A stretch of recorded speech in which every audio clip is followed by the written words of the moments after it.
That trust that you build with the viewer is very important, and they want to make sure when they see somebody that they can trust what they're saying. And if you look like you don't know what you're talking about, it comes through. So you want to make sure that you're very prepared.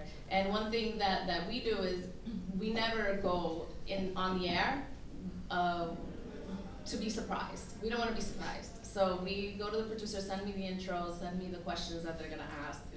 And, we prepare a little that way because you never want to be surprised on the air. I'm always amazed, Sean, when they send you out on a live shot. And you arrive on the scene, and 5 minutes later you got to go on the air. And that has happened before, yeah. Oh my word! And I think, how does he do this? You just arrived, and you want to brief yourself. I guess the trick is, don't wade in more deeply than you know you're comfortable doing. Right. And for a weather person, I'll tell you what we get. Anything scientific that happens, if a meteor comes into the area, they go to the weather guy. He is a meteorologist, right? He must know about space. An earthquake just hit, Chile. Tell us about it. And I tell them I deal from the ground level to 10 miles up. And then what goes on up there, those are the astronomers. The way you go to a doctor, you don't go to a dentist for open heart surgery.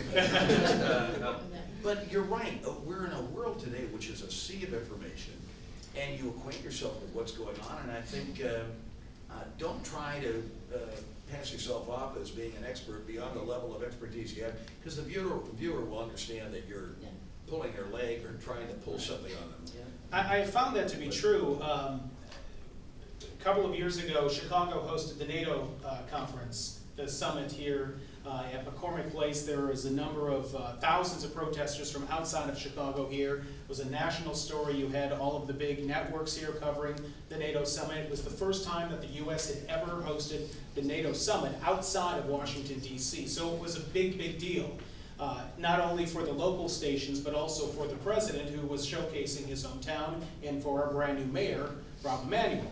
So what you had is a number of people, and we were focusing the first couple of days on covering the large, vast array of protests that were happening around the city and how we were trying to contain those. But I was assigned to cover the actual summit itself. So I was sitting there, and we were on the air on Friday and Saturday and Sunday. Monday was the big day for the summit, and all of these things happening. And for the first several days, our station concentrated on the protesters. Now, I was sitting there, and I had studied everything, international, geopolitical conflicts and whatnot, and who was all there and what they looked like. And I had this binder. It wasn't full of women, though, Mitt Romney. It was full of political leaders who were there, so I knew people's faces, and I was all prepared. And I stood there in the heat on the roof of McCormick Place and did nothing except for maybe 2 minutes every single day. That was it, because we were concentrating on all these protesters. Now, the story in being prepared comes into play right here. Monday morning was the opening statements by Secretary General Rasmussen of NATO and also President Obama. So I'm standing on the roof of McCormick Place that morning when they were supposed to be doing their opening statements. We were taking it live after our morning news, and I was told, you know what, just stand by, just in case the anchors don't know or needs something to be said. So I'm standing there. Again, I had studied for a couple of weeks beforehand. I'm standing there, and I'm prepared for Robin and Larry, the morning anchors, to come to me at some point. So 9 o'clock hits. The opening statements were to begin at 9 o'clock. And it was, this is breaking news from WGN, special report. Good morning, I'm Larry Potash, and I'm Robin Baumgarten. Sean Lewis is live at McCormick Place. Sean?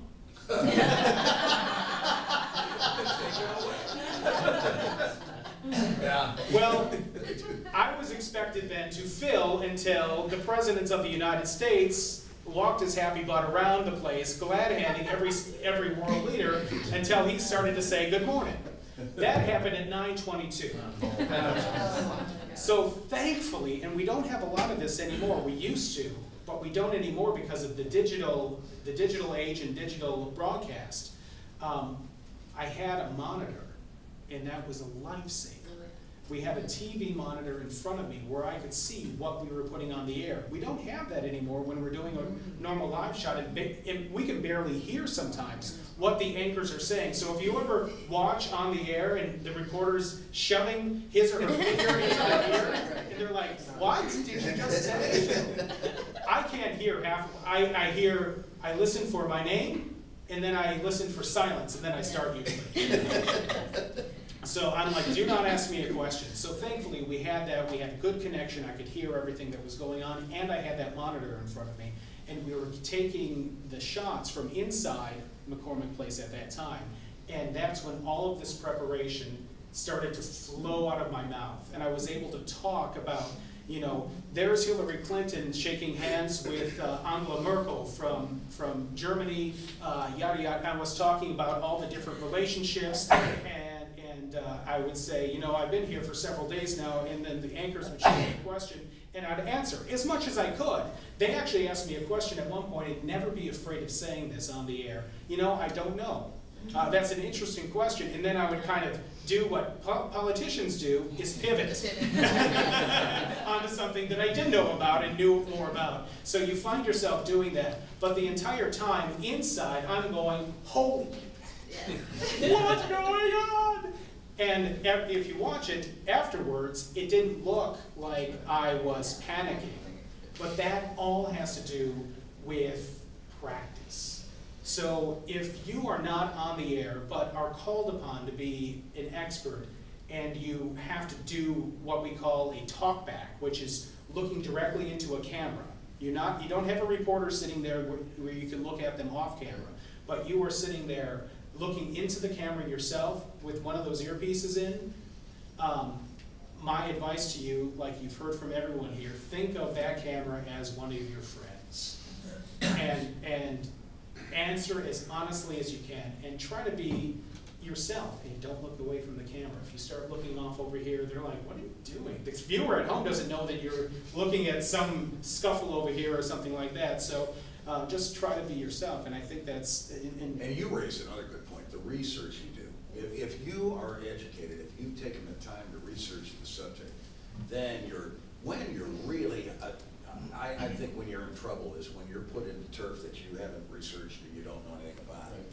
And you know, if you've done your due diligence getting ready for that report, then the rest happens. You know, it's just a conversation, as you say, Sean. Matt, when you have been assigned a story in the course of the day, and you need to go on the air at the end of that day with a report, and you're doing your live shot, how do you come across how do you prepare for that moment when you're on the air and you are now the de facto expert on that for the newscast? Appearance-wise, or for appearance-wise? Yeah. Appearance-wise, I mean, first off, I mean, you whenever I'm usually out throughout the day and stuff, a lot of times I'm kind of a little bit more casual than I'll be on air and stuff like that. But I mean, it's kind of like an overall. I mean, after you get knowledge of things and stuff like that, you have to go and get ready, put makeup, hair, stuff of that nature, and get ready appearance looking appropriate on TV, because this facial hair, it wouldn't fly on TV. That has to go, that's one of the first things to go. But also on top of that, I mean, one of the big things that you guys have all said is just talking to the camera like it's your friend, like it's your family member or something like that. But also, one of the biggest challenges, because one of my main beats is covering politics. I cover politics a lot and also investigations, and is trying to, I don't want to say dumb it down, but almost make it where it's people at home know what you're talking about. I mean, you can't use a lot of these really complex phrases and terms and stuff like that on air, because people don't know what in the world you're talking about. They're just like, okay, sounds good, but I don't know what you're talking about. So you have to make sure that you're able to communicate and connect with everybody on the topic that you're talking about. And on the other end of that, complicated words and phrases, and I turn to Tom Skilling, who has made his career, and this is one of the reasons why I asked him to be on this panel, is because he has made his entire career and his persona on air as someone who doesn't dumb it down. And you use, and tell the story about when you first started and you were using maps that had things that no one had ever seen before. I horrified the consultants. They came and looked at me like a train wreck. You know, dew point, jet stream, comments like this. You know, the first thing is, what strikes me is I've got to kind of lay the foundation and educate my viewers a little bit that this is not brain surgery. The way the atmosphere works is very logical. And sometimes you got to get into something and, to explain why a thunderstorm is going to become a flood producer instead of just your garden variety thunderstorm. You get into things like a jet stream overhead, or the fact that, the atmosphere is holding more moisture. We've had incredible floods. Look at the frequency of these extreme weather events. These people say climate change isn't happening and that it's a hoax. I was a denier for a long time. This is a major issue, and I think it's incumbent upon us to say, hey, some of these things that are happening are perfect examples of climate change. The flooding we've had here, anybody who lives on a river will tell you they've run out of their houses with flooding more frequently than they ever remember doing before. It's not their imagination. You look at August rainfall, it's gone up steadily. That's climate change. We used to get 3.66 inches of rain in the 1970s in August. We're up to 4.90 now. And the change is going on. So what we're trying to do, and you get a lot of opposition to this, especially on social media, if you even attempt to talk about some aspect of the weather as being perhaps an example of climate change, then the crowd comes back and says, oh, you're running Al Gore's agenda and all the rest of this kind of stuff. It's really amazing. And I've come to the point, I'm 62 years old, I've been around for a while. I figure if I can't say, hey, look what's happening, look at the jet stream going way up to the Arctic and down to Georgia in summertime. That never happens. And it's given us a cool summer, which seems contrary to this notion that the planet is warming. But you've got to point out that while we're cool, it's extremely hot somewhere else, and that doesn't mean the planet is warming.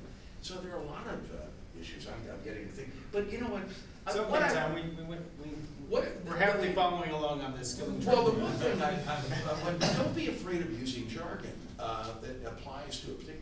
I tell my fellow scientists. Just explain it briefly. Yeah, the viewers are not, they're not opposed to hearing something. What they're opposed to is being like a doctor that tells you that in jargon-filled language what's going on with you, and you can't understand what he's trying to say to you.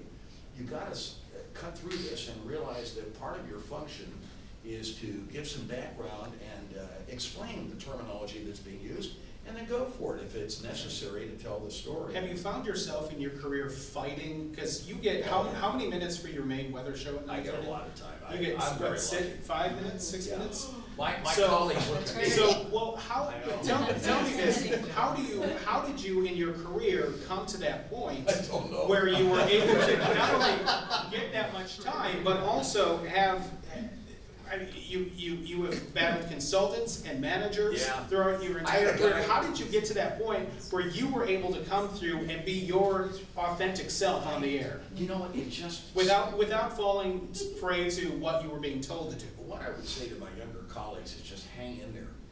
Part of it is just having been around for a while. The way the system works, they go out and market research people and they find out whether or not you're appealing to an audience. A lot of it has to do with how long you've been around and whether there's name recognition. If you've got name recognition, you'd be amazed the world starts to change. And the way you get name recognition is to stay in a place for a while and develop a following. And I like to say, and it sounds, sarcastic, but the thing with me is I think they left me on long enough that I developed a following, and I kind of violated all the rules.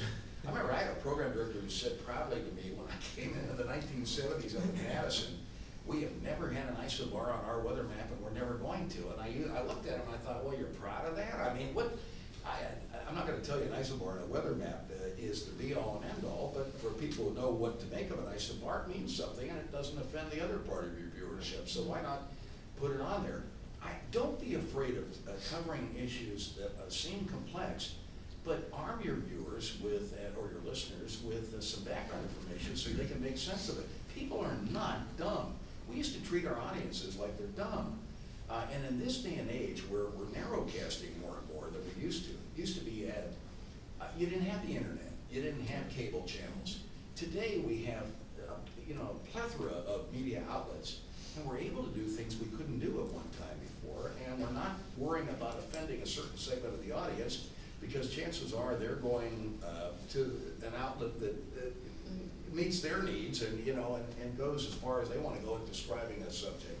But the fact is, I think people are inherently curious, and don't treat them as dumb. I think people will follow you, even into fairly complex issues, if you're willing to talk to them honestly and communicate what, you know, give them some background on the issue you're talking about. Now, we do have some people in this, in our audience today who are on air and do live shots and are new into the business. How have you found the best way to get rid of those jitters that we all feel on the inside sometimes, especially on a topic that we're not quite sure about?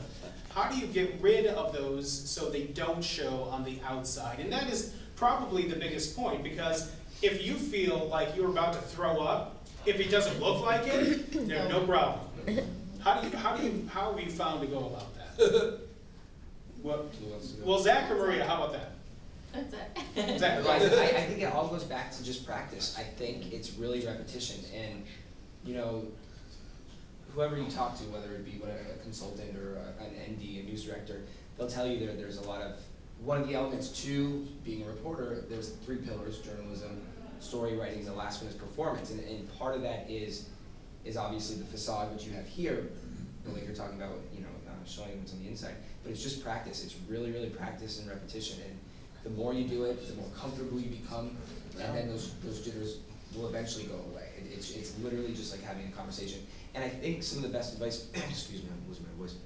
Some of the best advice that I ever received was not to,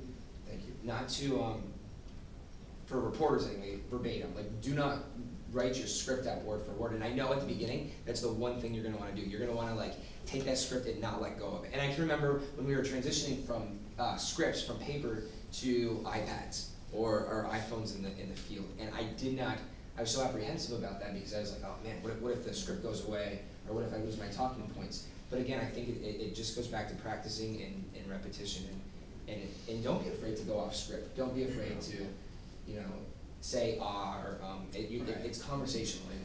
And what happens when you lose your mind on the air? Or you are all prepared, and then the camera comes on and you go blank, and it's you are on.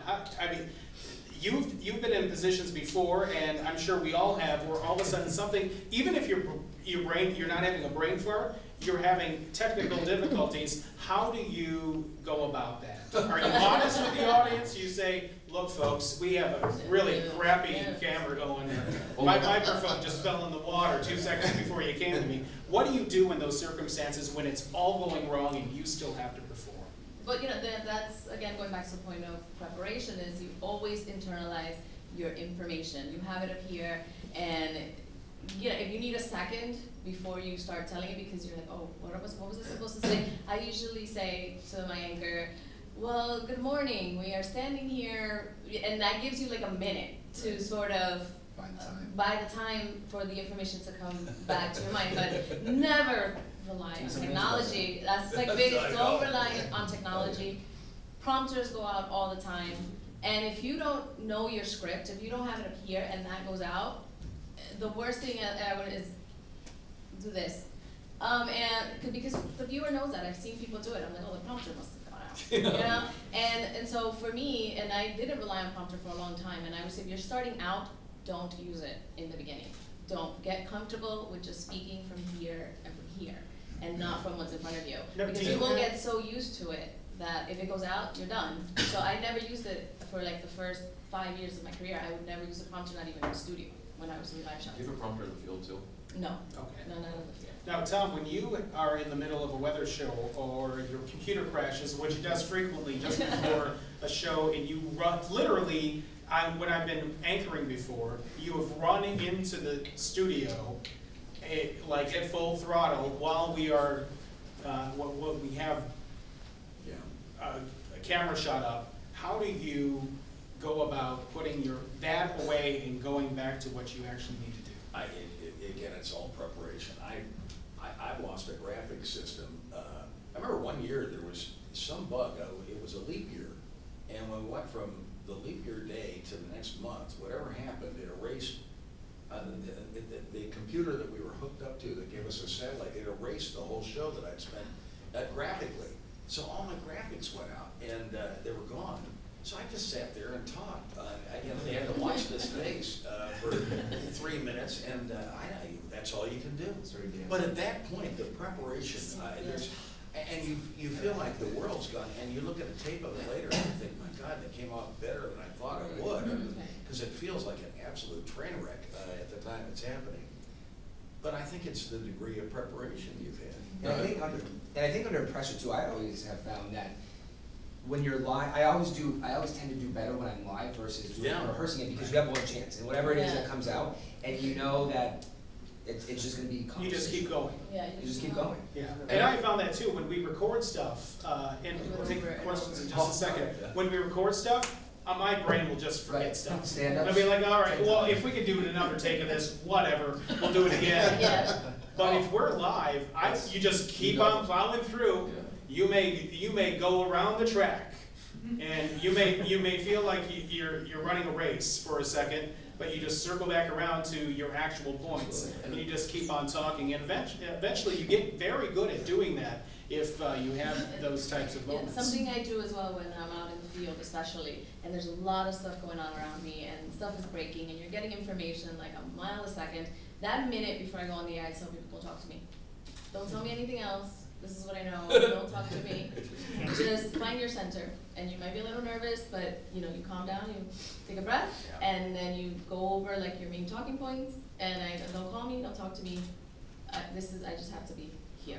And it all depends also on how you can deal with something live on the air, depending on what your subject is. If it's something fun, if you're at a festival, you can have fun with it and just kind of go off the cuff. If it's a murder trial, I mean, that's a much more serious thing that you actually you can't go around the track as much because you may say something that's not quite right. And kind of going off of that too, I mean, one of the other things at the same time is that you have to be able to, like, for me personally, like, I think it's okay to laugh at yourself occasionally. Like, if you do things, I mean, like, laugh. I mean, it's fine to show emotions too. Like, I can't tell you how many times I've laughed at myself on air because I've said something that's really ridiculous, and I'm like, oh my gosh, I'm laughing about it. I'm sure that everybody else is laughing about it. Like, this past winter, it was freezing outside, we were in downtown, and I said in my live shot, I said, I was supposed to say, or what I was trying to say was, if you're going to be outside, make sure you're wearing a lot of clothing. Instead, I said, if you go outside, make sure you're wearing clothes. And then I followed that up with, well, I hope you're wearing clothes if you're outside. And then I just started laughing on air because it was ridiculous. My photographer was laughing. I could hear the producer laughing. And I was like, it's gone to hell in a handbasket. So, I mean, like, it's okay to laugh. And then there are other times where I've done stories, like, I was doing one of the stories about the fad with the whole ALS, Ice Bucket Challenge, and I interviewed a woman who's no longer able to talk. She used to be a teacher and also did things in the church, and I cried with them, like, when I did things like that too, because it has a personal effect on me too, and it's fine to cry with people, and it's fine to laugh with people, it's fine to show that you have feelings, but at the same time, that can be exhausting sometimes too, when your life is an emotional roller coaster because you're dealing with everything.